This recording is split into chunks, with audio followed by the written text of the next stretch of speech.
تاریخ کی سب سے بڑی انجینئرنگ پراسراریت کیا ہے؟ بہت سے لوگوں کے لیے اس کا جواب ہے عظیم ہرم گیزا۔ یہ ایک ایسا کارنامہ ہے جو 4,500 سال بعد بھی آج بھی ماہرین کو حیران کر دیتا ہے۔ تو آئیے دیکھتے ہیں کہ آخر یہ بنا کیسے تھا۔ لیکن یہ صرف کوئی پرانی تاریخ نہیں ہے۔ حال ہی میں ایک روبوٹ نے اس کے اندر ایک خفیہ دروازہ ڈھونڈا، ایک ایسا دروازہ جو 4,500 سالوں سے بند تھا۔ تو اس کے پیچھے آخر ہے کیا؟ اس راز کو سمجھنے کے لیے ہمیں پہلے یہ جاننا ہوگا کہ یہ عظیم الشان ڈھانچہ بنا کیسے تھا۔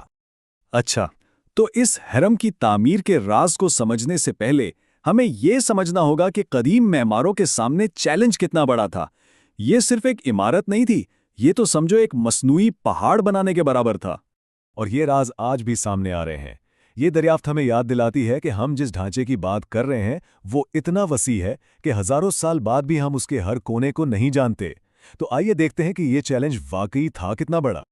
تو یہ منصوبہ کتنا بڑا تھا؟ سچ پوچھیں تو اعداد و شمار سن کر آپ دنگ رہ جائیں گے۔ یہ واقعی ایک پہاڑ جتنا بڑا چیلنج تھا۔ ذرا تصور کریں، 23 لاکھ بڑے بڑے پتھروں کے بلاکس، ہر ایک بلاک کا وزن کئی ٹن تھا۔ صرف ایک پتھر کو ہلانا ہی ایک بہت بڑا کام تھا، اور انہوں نے یہ 23 لاکھ بار کیا۔ ان تمام پتھروں کا کل وزن کتنا تھا؟ تقریباً 60 لاکھ ٹن۔ اس کو ایسے سمجھیں کہ آج کی دنیا کی سب سے اونچی عمارت برج خلیفہ جیسی 12 عمارتوں کا وزن ملا کر جتنا بنتا ہے۔ اور اس کی بنیاد 13 ایکڑ پر پھیلی ہوئی ہے۔ یہ اتنا بڑا رقبہ ہے کہ آپ اس پر درجنوں فٹ بال کے میدان بنا سکتے ہیں۔ یہ واقعی زمین پر ایک مصنوعی پہاڑ کھڑا کرنے جیسا تھا۔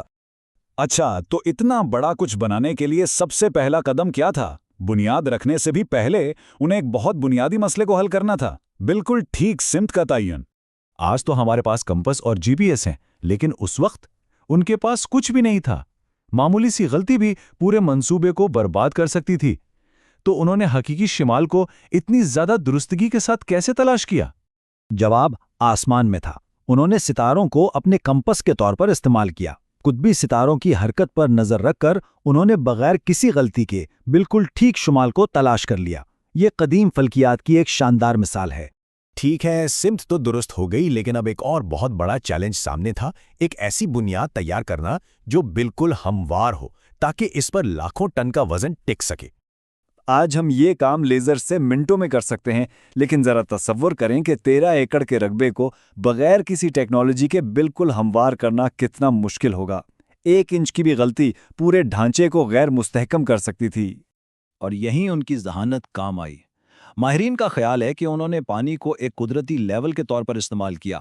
جہاں بھی چٹان پانی کی سطح سے اوپر تھی، اسے کاٹ کر ہموار کر دیا گیا۔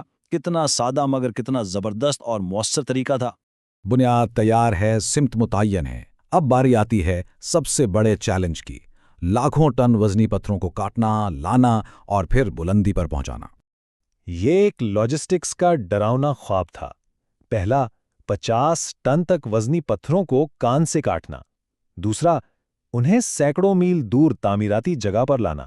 اور تیسرا، انہیں 480 فٹ کی بلندی تک پہنچانا۔ یہ سب بغیر کسی کرین کے۔ اور ہر مسئلے کے لیے ان کے پاس ایک ذہین حل تھا۔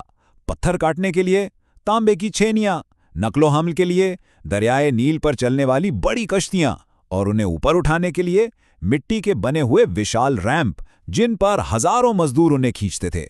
لیکن اگر آپ کو لگ رہا ہے کہ یہ مشکل تھا، تو اصل چیلنج تو پیرم کے اندر چھپا تھا۔ بادشاہ کے چیمبر کے لیے انہوں نے ایک ایسا پتھر استعمال کیا جو ناقابل یقین حد تک سخت تھا، گرینائٹ۔ مسئلہ یہ تھا کہ ان کے تانبے کے اوزار گرینائٹ کے سامنے بالکل بیکار تھے۔ یہ پتھر اتنا سخت ہے کہ ان کے اوزار اس پر کوئی اثر ہی نہیں کر سکتے تھے۔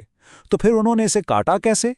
اس کا جواب حیران کن اور بظاہر غیر منطقی ہے۔ انہوں نے استعمال کیا بغیر دانتوں والی آری کا۔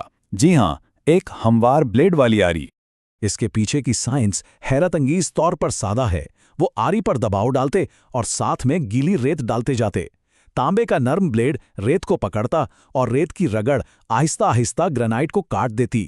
اس کام میں مہینوں لگتے تھے، لیکن یہ ایک شاندار حل تھا۔ تو ہم نے دیکھا کہ کس طرح ذہانت، محنت اور سادہ فزکس کے استعمال سے ناممکن کو ممکن بنایا گیا۔ لیکن تمام تکنیکی راز جاننے کے بعد بھی سب سے بڑے سوالات تو اب بھی باقی ہیں۔ آخر یہ سب کس لیے تھا؟